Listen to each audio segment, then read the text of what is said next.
Corporator Anil ભોજની ધરપકડ કરવામાં આવી હતી। 39.64 લાખની છેતરપિંડી કરી હોવાની ફરિયાદ નોંધાઈ હતી।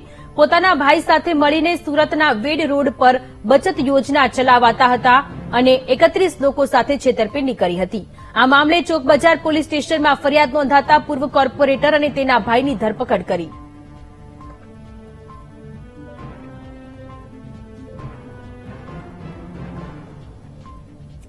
સંવાદદાતા શૈલેષ આપણી સાથે જોડાયેલા છે ફોન લાઈન પર। શૈલેષ, સુરતમાં ભાજપના પૂર્વ કોર્પોરેટર અનિલ ભોજની ધરપકડ કરવામાં આવી છે। છેતરપિંડીનો આખો કેસ છે।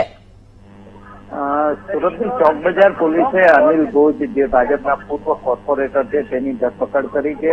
આ અનિલ ભોજ એક બચતની સ્કીમ ચલાવતા હતા અને 31 લોકો સાથે 33 લાખથી વધુ રકમની છેતરપિંડી કરી હોવાનો સીધો આક્ષેપ હતો તેની ઉપર ને તે મામલે ચોક બજાર પોલીસમાં ફરિયાદ પણ નોંધાઈ હતી। હાલ ચોક બજાર પોલીસે અનિલ ભોજ અને તેના ભાઈ બંનેની ધરપકડ કરી વધુ તપાસ હાથ ધરી છે। જી શૈલેષ, આભાર તમામ વિગતો માટે।